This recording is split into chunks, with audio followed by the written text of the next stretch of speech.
Together, we are Jalen and Jacoby. What do? We get a people what they want. Later on in the show, we will be joined by Jim Jones and Cameron of the Diplomats. The Dipset will be in the building, but first, we start in Denver. Last night, the Lakers were in town, and it got ugly. The Lakers lost to the Nuggets by 32 points. LeBron James, you know LeBron James, right? Yep, heard of him. 2 assists. Wow. 5 for 15 from the field. Didn't have a field goal in the second half. Jalen did not score a bucket in the second half. What went so wrong with the Lakers, and is this indicative of a bigger problem? First and foremost, we're going to always spin it to what's wrong with the Lakers instead of flat out acknowledging the Denver Nuggets have a better record than they do. The Lakers have a gentleman by the name of LeBron James, and at ESPN we have to talk about LeBron James. Got it. So let me talk about what went wrong for LeBron James. Not to get too technical, but get too technical. Jokic, who plays center. For those who follow our show, I like to do the distinction between skill bigs like AD and Boogie and Jokic, guys that can dribble, pass, and shoot. Draymond Green. Or the will bigs like Steven Adams, DeAndre Jordan, and the Lakers have 2 of them. And JaVale McGee and Tyson Chandler. So on the offensive side, Jokic is able to step away from the basket, clearly takes JaVale McGee and Tyson out of their comfort zone guard, not on the floor. Dribble handoffs, open jump shots, back doors. And on the other end, since those guys are primarily there to catch lobs on the offensive side of the ball, he was just clogging up the paint. And every one of those highlights you just showed, when LeBron James drove, Jokic was standing right there. So they had a terrific plan against LeBron James to keep him out of the paint. The Lakers struggled shooting outside the paint. They struggled mightily from 3, and they lost big time in Denver. I don't think this Lakers roster is going to be the Lakers roster when it starts to get warmer. Let's just say that. How do you think they're going to make a move? Who do you think they make a move for? Are they going to pick somebody up like Tyson Chandler, or are they going to trade some of their young core? So it's tough because if you look at the Lakers, it's a set of 2 teams. You have the 1-year contract veterans. Beasley, Rondo, Lance. Okay? And then you have the rookie contract players that you want to show promise. Ball, Ingram, Kuzma, and Hart. So you can't really get real value for the guys under rookie contracts. There isn't much value for the guys on 1-year contracts. However, the person that they did pay the last couple of years a lot of money to play basketball, Kentavious Caldwell-Pope. That now becomes an asset that you try to pair with one of your young players and see if you can get an all-star level player in return. The problem is, I don't think you get an all-star level in return for one of the Lakers' young core if it's not Kuzma. I don't think you get it for Ingram. I don't think you get it for Ball. So if a team like Washington wants to move a Bradley Beal, that doesn't get the deal done. So it's going to be interesting to see how they remake this roster. The Nuggets are one of the best teams in the Western Conference, but they don't get talked about too much, especially in these sort of like national shows. And that they don't have a lot of like big fans outside of Denver. And a team like the Warriors, the Lakers, they do have that kind of national following. And those fans find their way into the Nuggets arena. And Mike Malone was asked about that. Let's listen to him. We don't want any converse. You're either with us or you're against us. And we understand when we play these great, LeBron is arguably the best player ever. And when he comes to town, and the Lakers, you know, their fans carry. But as long as their fans go home disappointed, that's all I care about. So the Warrior fans can come in here, the Celtic fans can come in here, Laker fans come in here. But take that L on the way out. Ooh, take that. I love it. Take that L on the way out. I love that so much from Mike Malone. Shout out to him. Moving on, Jalen Rose. What up, though? The team with the best record in the NBA, the team with the very best record in the NBA right now is a little bit of a surprise. It's the Toronto Raptors. They beat the Grizzlies yesterday. They are now 18-4. In my mind, I would say the Raptors are the team to beat in the East. If there was one team right now that you said, who is going to be in the Eastern Conference Finals, I would say the Toronto Raptors. Do you agree? I definitely agree with you, and a lot of people underestimate the fact that the Toronto Raptors had the #1 seed last season. And added Kawhi Leonard, added Danny Green, solidified them on the perimeter, allowed Serge Ibaka to play a lot of small ball center when you don't want Valanciunas in there. They got one of the best backup point guards in Van Vliet, who's been playing well all season. Pascal Siakam gives them scoring and defense on the wing. Like, they're a complete basketball team that can play multiple styles. They're deep. We haven't talked about right. Like, they're deep. Absolutely. They're very deep. And I really like the way that they've sort of adjusted their offense in the last couple of years. I really think that they've brought themselves into 2018. And I was big high on the Bucks earlier. And I know the Sixers got Jimmy Butler. The Celtics obviously have their struggles. But right now, the Raptors are the team to beat in the East. And when you look amongst the league leaders in assists, all of these top guards in the game, Kyle Lowry. I know. How about that? A perennial all-star, in theory, is also playing a lot better basketball. So shout out to the Raptors to getting it done. I used to slander Kyle Lowry. I just want to say, Kyle, I apologize. I'm sorry. Yeah. I used to slander you on national television, and I'm sorry. Kyle Lowry, I apologize. Please accept my apology. Moving on. The greatest show in basketball was back last night. Zion and Duke has me excited about college basketball again. They played Indiana, and of course, Zion Williamson did Zion Williamson things like this. I mean, I don't know how he gets all these dunks, Jalen. Like, look at this. He's getting steals, windmills. It's just impressive what he has done. And obviously, he played great last night. He put up 25 points. 11 for 15 shooting, Jalen. 11 for 15. Do you think Zion Williamson or R.J. Barrett is a better pro prospect? 6 of those were dunks. And so when you look at R.J. Barrett, look at today's NBA landscape. The top players, other than the primary ball handlers like point guards, Steph Curry, Dame Lillard, Kyrie Irving, those type players. Or your centers. You got to match up on the wing with LeBron James, Kawhi Leonard, KD.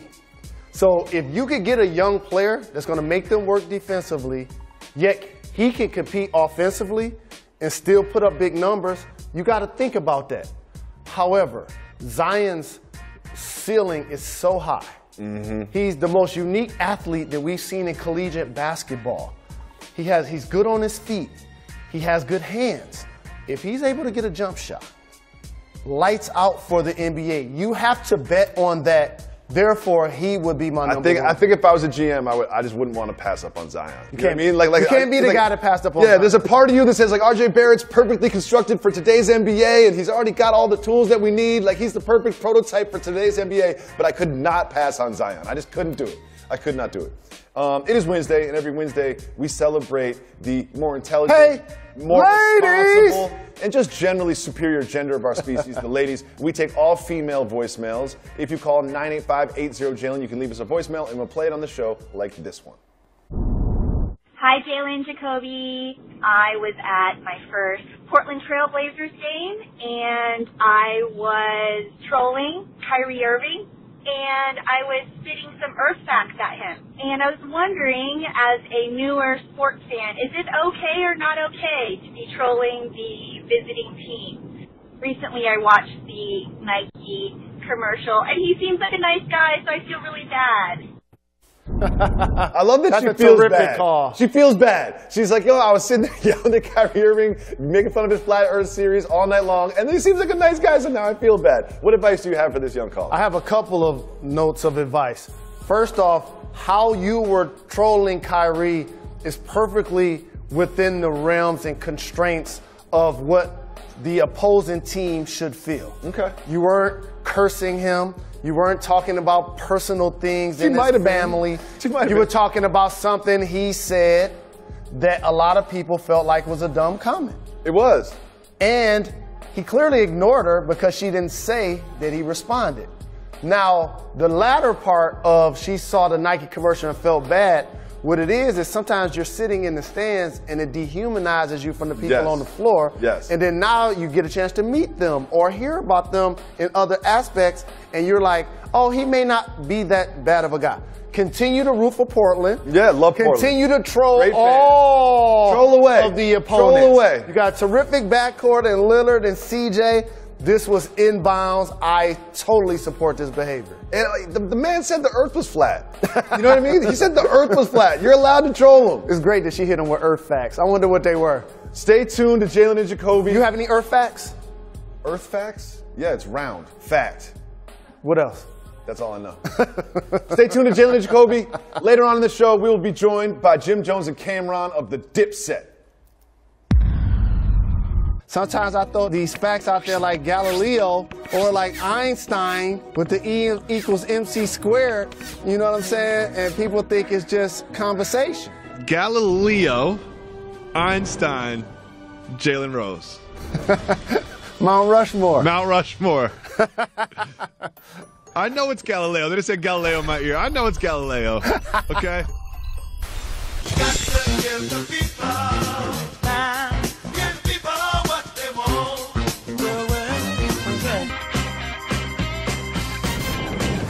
Welcome back to Jalen and Jacoby live from the Heineken River Deck at Pier 17. Right after this, we'll be joined by the diplomats, Jim Jones and Cameron. But first, it is time to look at the NBA. Here we are at the quarter pole and ask, is this really real? So the first one is a little bit for me, Jalen Rose, because I can't lie. I was low on Trae Young going into the draft. I was low on Trae Young. Tried to tell you. Sometimes you got to look in the mirror and say, you know what, I was wrong. I think I was wrong about Trae Young. I've been watching some Hawks games. He is impressive. He shoots from anywhere. He's now averaging 17 points and an impressive 10 assists a game. Granted, he is on the Hawks. He has a lot of opportunity to do those things, but he has impressed me thus far this season. Trae Young being a centerpiece of a franchise, is that really real? It's really real because it's happening right now in Atlanta. This is why they not only traded for him, giving up Doncic and a pick, but to put him in a position to be that guy that you just described. And when you have the ball handling and the shooting skills that he has, plus the ability to pass and make people around you better, that's going to be infectious for a team. And there were a lot of people that felt maybe he's too small. He didn't play as well the second half of his final year. Was it the competition improved? And I was trying to tell people that his skills would translate. He led the nation in points and assists. Points and assists, yeah. Okay. He's now averaging a double-double, and there was all this talk about his range and, oh, he's like Steph Curry. There's so many Steph Curry comparisons. You watch a game, he really does shoot from anywhere. Like, you have to cover him 2 steps outside of the three-point line, and he hits, and he confidently shoots. I've been really impressed by Trae Young. Another thing's not bad in Atlanta, he's fun to watch. Yes. You know, and that's good. Yep. Get people in that building, you know what I mean? They refurbished the arena. Like, he is a really fun to watch. Trae Young, I apologize. I apologize. Sorry. Devin Booker signed an extension with the Suns. Okay, so he's going to be in Phoenix for who knows how long. And he says that he wants the super team to come to him. Jalen Rose, free agents, big-time players, all-stars coming to Phoenix via free agency or trade or whatever. Do you think that is really real? A super team could come to Devin Booker? I'm not going to say super team because what makes that happen is when you have multiple all-NBA performers. Yes. For me, is what makes the term super. The Golden State Warriors are the only one in today's game that exists, in my opinion. With that being said, Phoenix can be a destination for free agents when you have cornerstone players that are game-changing. In Booker, who's a terrific offensive weapon, and Ayton, who they took #1 overall, who's getting the points, getting the rebounds, getting you the blocks. I do see Phoenix as a place that if they're able to tab the right free agents, get them signed, that could become a destination where people want to go play. And I applaud Devin, Dame Lillard, Anthony Davis, Russell Westbrook, the Greek Freak, all of these guys who got drafted to teams that the national media always wants to put them on large market teams. You know who I applaud? I applaud and they re-signed KD. and they owned it. And I applaud LeBron James to playing wherever they want to play. Like, you celebrate players staying on the same team like it's some sort of badge of honor. Guess what? Go play wherever you want to play, KD. Go to New York next year if you want, KD. LeBron, go to Los Angeles because you enjoy the environment. Do it. I am not mad at LeBron and or KD. These are all-time great players. They can do whatever they want, clearly. But it damages the balance of the league. When you have first-team All-NBA players, when you have MVP-type players in their prime, instead of opposing one another, joining up to play against each other, play with each other. Let me give you a better example. At the park, when it's time to pick teams. I want the best team possible. Correct. But who gets a chance to pick the teams? Best players. Boom! The 2 best players. Okay? It's not the 2 worst players, because you don't want the 2 best players to be on the same team. I got you there. You did not get me there. I got you there. I don't like picking the teams because I feel like if we win, then I kind of made my team too good, and if we lost, then I didn't make my team good enough. I don't know where that example came from, but as somebody that plays 100% more basketball than I do, I stumped you there. You did not, Jalen. It's usually the two loudest dudes that pick the teams, or the people that play the most that know the players. Let's move on, though. People don't want to hear about pickup basketball. A lot of people were very high on the Utah Jazz coming into the season, and for good reason. They had a great playoff run last year. Well, if you look up now, they are currently 9-12, and they have the second worst record in the Western Conference. The Utah Jazz. You remember how good it was in the playoffs? It's not good now. Utah Jazz being bad, is that really real? That is not really real. Oh, explain to me. Remember, sir. I'm going to say this right now, okay? They've had the toughest home schedule in the game. They've had the 6th overall toughest schedule in the league. Donovan Mitchell has dealt with injuries. Yep. Okay, as these things start to balance off and he gets healthy, the Utah Jazz, when you start to look at the Western Conference standings, will find themselves amongst the top 4 or 5. It's going to top happen. 4? Yes. They're going to be hosting a playoff series at 9-12 right now. Or unless they're in the 4 or 5 matchup, either way. But they are one, in my opinion, they're one of the best 5 teams in the West. If you asked me to pick 2 through 8 in the Western Conference at the end of the year, I have no idea. Absolutely no idea. It's going to be fun to watch. Finally, this is a layup for you. I know this is one of your guys. The Magic have been pretty good, and leading the way is Nikola Vucevic, your guy. 20.8 points, 55% from the field. Jalen Rose, Vucevic being a quiet superstar. Is that really real? It's definitely really real. I've been trying to tell anybody who would listen. He plays in Orlando, and they haven't had much success winning, but you can't ignore Fournier puts up numbers. Terrence Ross has played well. Aaron Gordon is a future star in the game. You've seen him perform in the dunk contest, but he actually improved his three-point shot, where he's knocking that down. And Vucevic is an anchor down low. He can turn over both shoulders. He can score mid-range. He gets you double-digit rebounds. Like, when you look back at a lot of teams that Orlando has played so far this year, look at some of the numbers that he's put up against some of the top players in the game. It's impressive. I would say that Vucevic is really real. The Magic are not really real. The Magic are going to be in the lottery. It's almost a guarantee. Fair. Coming up next, we will be joined by 2 legends in entertainment, fashion, and game. Cameron and Jim Jones will join us right after this.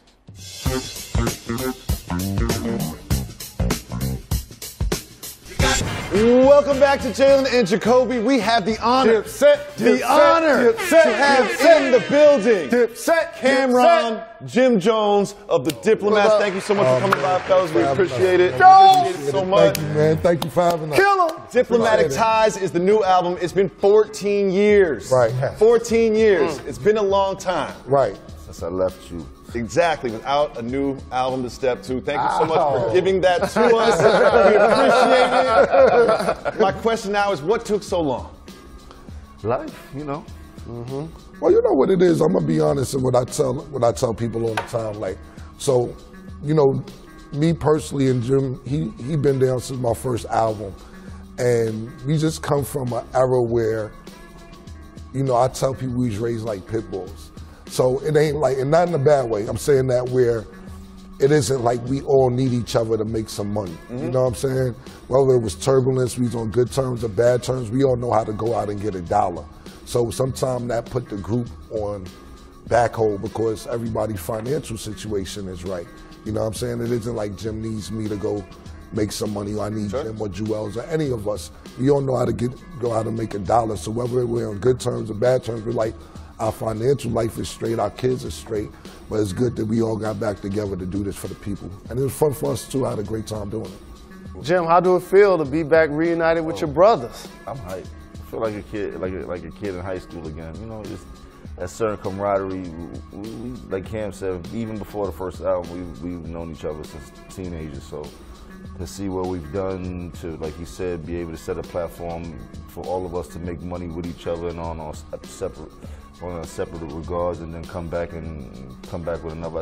I've been waiting to do this for a long time, to tell you the truth. Like we've been trying, and couldn't actually get it together. And then, you know, by the grace of God, and shout out to Toom. I always say this, Toom Bossa over at YouTube. He's one of people that kind of spark the fire and helping us put this whole thing together. And I have to give you guys a shout for the culture, because you guys are not only talented, but you've been leaders, trendsetters, innovators. Like, how does it feel when you turn on TV or you look at other videos and hear other people's sound, and you like, we birthed that? Well, you know, I never like disrespect the generation underneath coming up, because you got to realize it's like this, Jay. Whatever you was listening to, your parents may be like, what's that noise? You know what I'm saying? What is that? I don't understand it. So if you end up doing that, you just seem like an old hag or somebody who's grumpy. You got to let them grow up and enjoy what they enjoy. But as far as them showing love and respecting what Dipset brought to the table, that's still going on. So we show everybody love, man. It's a great feeling, though. Yeah. Just to see all the new generation pay homage when they see us, and then just like. And then not to cut you off, Jim, but we still get drippy. No doubt. No question. So they like you can front on us like, yeah, they'll sit there and look at TV, movies. Yeah, absolutely. So it ain't like we some washed up dudes. We still get drippy and we still talk that talk. So anybody want to come address us about anything, hello. Well, Jim, you are a part of one of my favorite basketball memories. And Yes. I used to go to the Kingdom game. That bring a lot of unity together within the hood, and these are some of the tournaments where I seen Cam start cooking dudes up on the basketball court, and I can name so many after that. And like he said, Lance Stevenson started out there. We was talking about Ron testing them earlier. You could go on for the Jones brothers, Charles Jones. It's just so many greats came out of Kingdom Park. Just the excitement, you know. And that's my hood. That's where I grew up at. Yeah. What he's referring to is how you was just walking around the basketball. Yeah, because I'd go there, I'd be like, why is Jim Jones? Is he in? He's not playing in the game. He's pulling strings, Jacoby. He's just walking. I'm pulling strings. Like in the middle of the play. That's my backyard. Like you look out that's where I grew. That's where I grew up playing basketball. I learned how to play basketball at in the middle. I wasn't walking through the floor. I was staying quiet in the corner, just watching.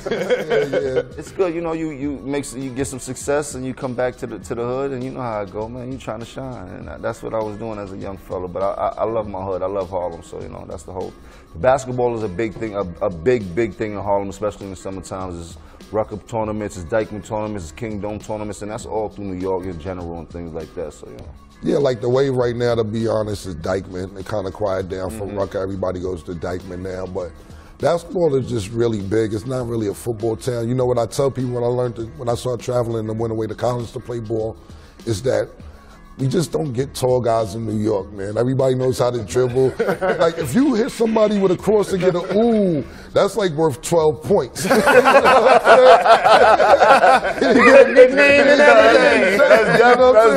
You know what I mean? So, you know, we don't get a lot of tall guys, but we definitely know how to dribble and shake somebody and go to the basket. We didn't have a lot of jump shots either back then, but it's definitely fun to play basketball in New York. Everybody wants to come here and play. As veterans in the industry, it always fascinates me how talented people like yourselves are able to reinvent yourselves to stay relevant.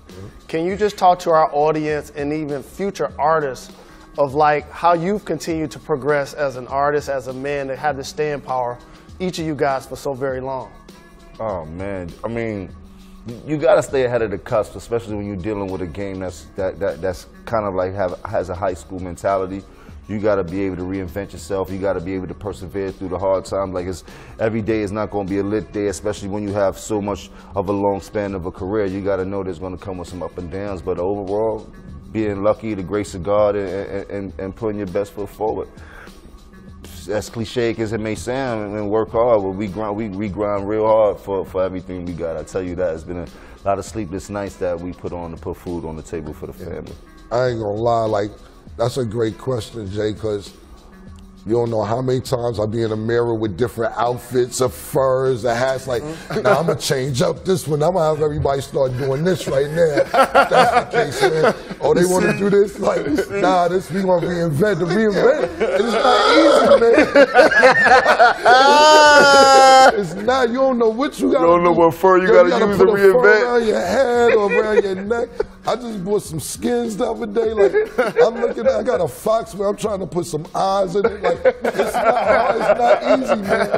As far as music, though, I think that comes so natural because we've been doing it so long, and you know, growing up and just in a, you know, we all lived in a radius, and as far as me, and you don't realize the talent you grew up around growing up. Like I grew up directly across the street from Big L. I grew up 2 floors from Max B, who Jim has signed. I grew up from, I don't even know if y'all familiar with Ali Mo, 2-3 blocks away from me. I grew up with Shamgar, who coaches for the Dallas Mavericks now. Act a real 2 blocks away from me. So it's like this melting pot of so many different things in one little area that you have to stay ahead of the game. Even like getting fresh, like God bless the dead, my brother Hud, and even Jim, we would sit there and think we killing them because we may go get the Gore-Tex before they got it. Then by the time you get to him, he got the Gore-Tex. You know, I'm talking about 14-year-olds with $180 sneakers when that was just ridiculous to have at that particular time. But like you said, just trying to stay ahead of the game, but it's not easy, baby, because right now everybody's just doing anything to get attention. So. Yeah. Well, you guys are known for fashion and music, of course, but fashion as well. And what we're going to do coming up after this is we're going to take a look at some of the NBA players who are trying to get in the fashion game themselves. You're going to take a look at them and see what happens. That's next on Jalen Jacoby. Dipset coming right back. Dipset. Got to give the people time. Give people what they want. Welcome back to Jalen and Jacoby. We are joined by the Dipset Cameron. Jim Jones' new album, Diplomatic Ties, is available right now. Check that out. Right now it's time for Soft Move or Boss Move.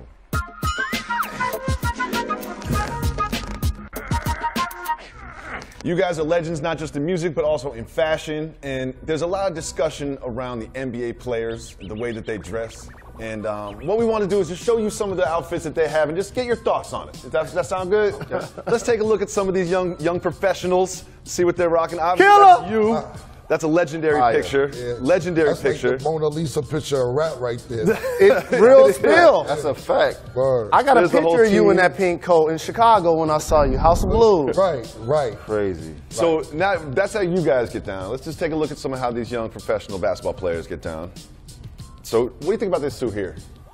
Does he have on a shirt? Nope, no shirt. What do you think of that? That's a basketball player? Yep. Oh, that's a dub. The thing is, it's just some of their posture. That jacket fire though. Oh, I don't know what he's doing. I kind of like that jacket. So you've seen it all. You've seen Westbrook. You know what I mean? What do you guys think about sort of the NBA players trying to get in the fashion game? There's a difference between fashion and splashing. Let's get that. Preach. Let's get that. Preach. Explain to me. Preach. Teach me the difference. There's a big difference between fashion and splashing. Like you know, fashion is runway. All these weird ass outfits, and you get the biggest shoes you could get before the next dude get the biggest shoes you could get. Where I'm from, we appreciate splashing. We like the ladies' opinion on what they think is fly and things like that. So that's what we dressing for. There's a lot of fashion is weird. Sometimes I think, like when we was talking about reinventing ourselves, these dudes haven't been invented yet, and they just jumping out the window. Ain't nothing left to reinvent. Just did it all at once. Yeah, like I just think with certain, and I'm not just talking about athletes, just and people in the spotlight in general do so much to stand out that sometimes it just looks ridiculous. But I can respect it to a certain extent because they just not trying to fit in. They just doing too much to stand out. But what I tell people all the time, you can't spell drip without that DIP. Ooh. Dipset. Okay. Well, they won't say it, but I'll say it. Those are all soft moves. Knicks had a game last night, and at the end of the quarter, you see Tim Hardaway Jr. here, and he's in Detroit against Jalen's Pistons, hits a buzzer beater, right? And here's his pop in the stands, doesn't even react. No reaction whatsoever from his son's big moment. He still got the hoop? MJ still rocking his too. Soft move or boss move, not reacting when your son gets a bucket? Boss move. He too cool. That's Hardaway, first of all, where the crossover was made. Like, you got to impress your pops for him to get up and do something that he never seen before. Like, that was subpar. Jump shot, he used to that. I'll agree with Jim and say it's a boss move because, okay, what's the record? Where are we going with the Knicks? Okay. I have not been alive, and even Jim, and people are dying out here. People over this New York. No, people are dying every day have never seen the Knicks win a championship to this day. Like 1973. No, for real, the Knicks, bro, we put our heart on the Knicks, bro. We have never seen the Knicks win a championship. We had one time, man. I'm talking about since I could have been 3 months old. We have not seen it. So here's a question then. So they're talking about a lot of big free agents coming to the Knicks. You know, everyone's kind of waiting for this. They got Fizdale there. They got this new coach. Would you rather see Kemba, KD, or Kyrie in the Knicks jersey? We want all three of them. All three of them. Why we can't get? We need a cheat Super code. team. Like, yeah, let us get a super team. We're in New York, big city. Like, let us get all of them. To be honest with you, Kemba's my man. He's from the Bronx. You know, Kemba's dangerous, but who wouldn't want KD, that's one of the top 2-3 players in the world, to be on your team? And no disrespect to Kyrie, and no disrespect to Kemba, because Kemba's my man. If Kemba came to New York, it'd be lit. But Kyrie, he's dope too, but he's just not getting it done in Boston. I don't know if it's the chemistry or what's going on right now. He's in Cleveland trying to build. Kyrie just needs the pieces around him. Not saying KD doesn't either, but KD is big time. And so, you're not going to go against 6'10", 7'6" wingspan. Come on, KD, come on. Can you talk to him for us? Can you talk to him for us, Knicks fans? Yeah, I mean, KD, my man. We just did KD birthday party. We performed his birthday party. Shouts to KD. Come on, K, we waiting on you. Word up. Yeah. All right, so NASA. I love the aliens and space and everything. Jalen doesn't believe in any of this, but they just landed a rover on Mars, and I want to show y'all. See, look, this is Mars. This doesn't impress Jalen at all. They landed a rover on Mars, and here they are, the NASA people, and this is their celebration once the rover lands on Mars. I want you to wait for it. Now they got the handshake. Okay. Soft move or boss move? Oh, boss move. Coordinated handshake from NASA. That's folks. boss move. You don't even think they got that type of coordination. Definitely a boss move. Boss move. I don't know if that was really Mars and all that. It looked like an animation. I'm not wrong. It looked like a green screen a little bit, but it's cool. I'm gonna give the 5 a boss move. If that's really Mars, I'm not chiming in.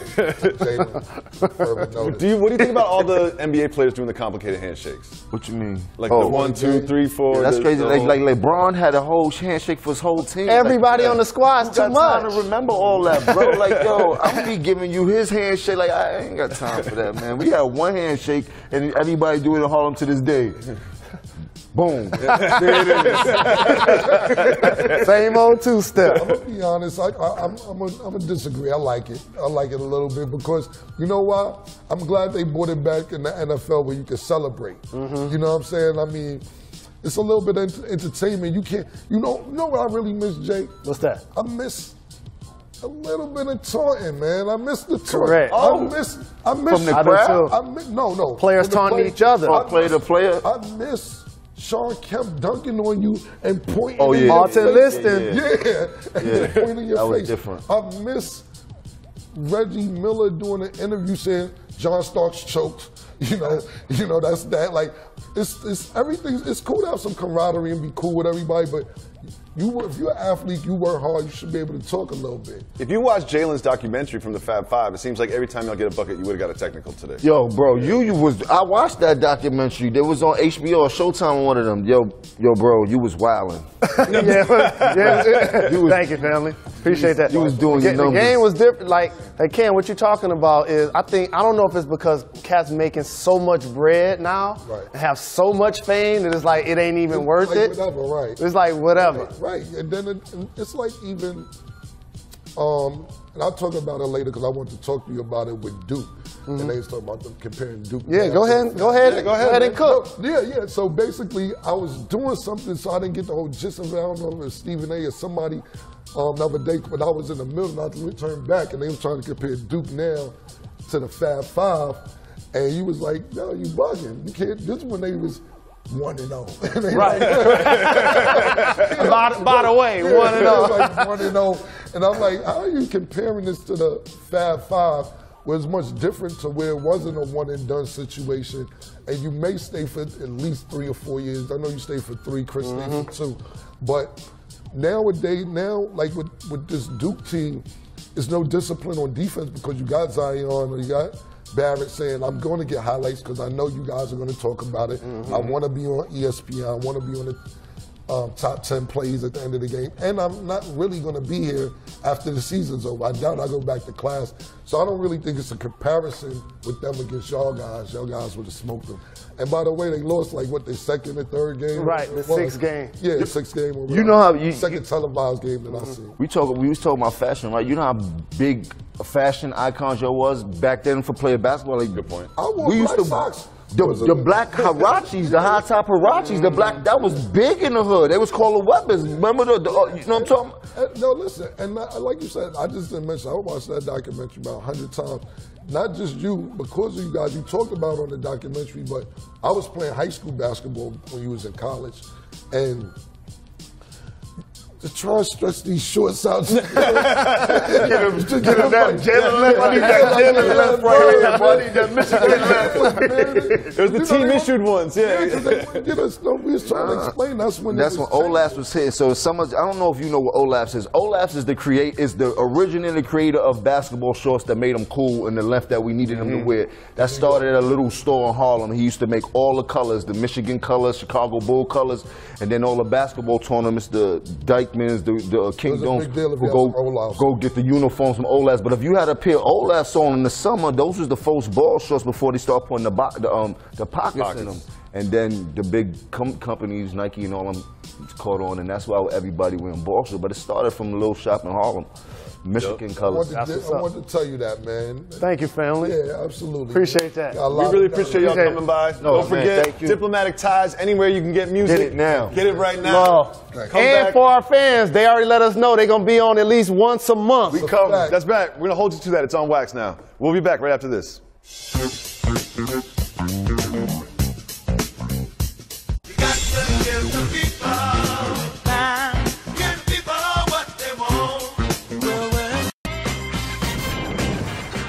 Tonight at 7:30 on ESPN, top 25 matchup between Virginia and Maryland. College basketball is back.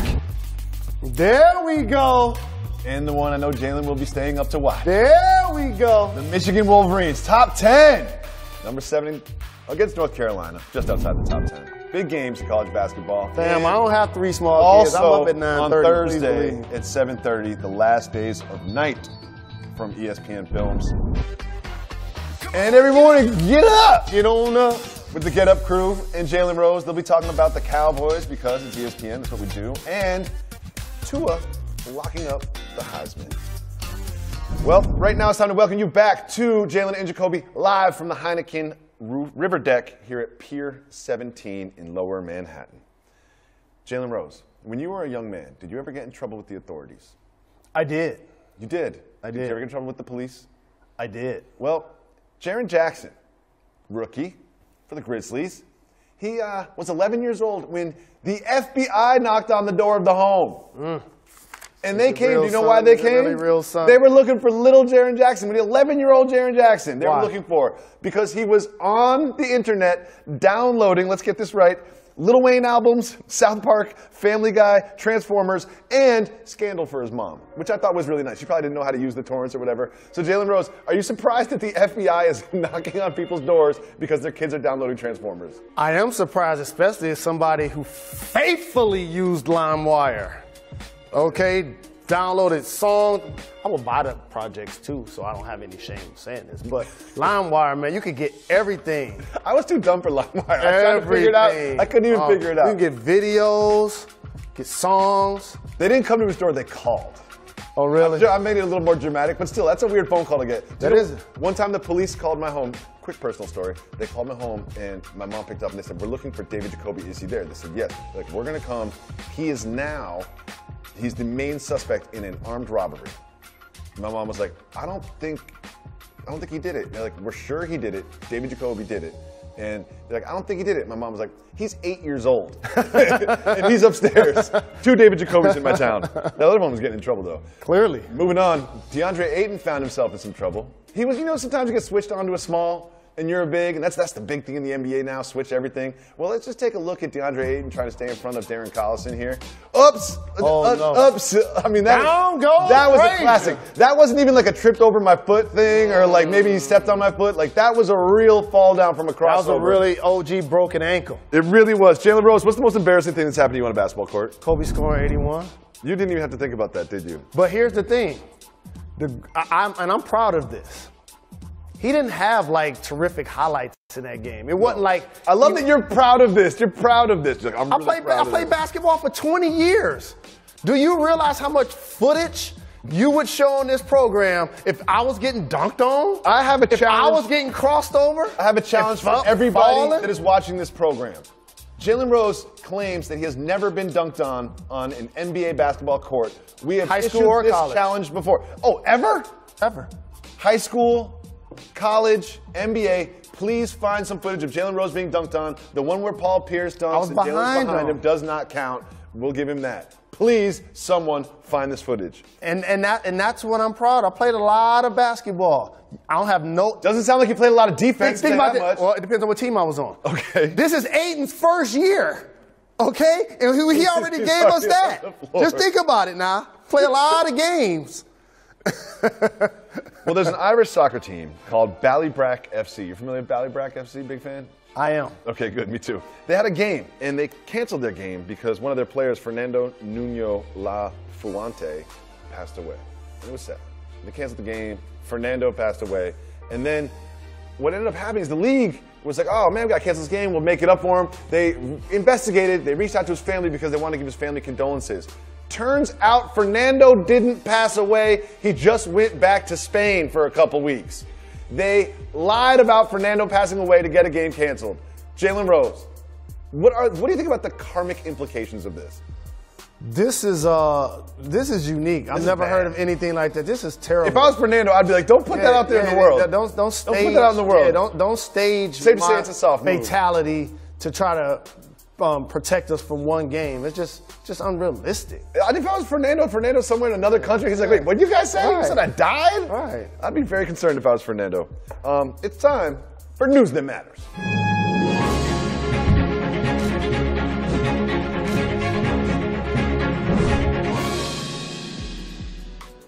South Koreans are stressed out, Jalen Rose. They're stressed out. Very, very rigorous work schedules. You know, bother them. We get stressed at work. It happens. And they have rigorous academic, very high standards for their academics. It stresses out the students. So what's happening is there are some people that are paying $90 a night to stay in a fake prison to get away from all the stress. $90 a night to stay in a fake prison. Jalen Rose, would you pay $90 a night to stay in a fake prison? Look at those people right there. Not at all.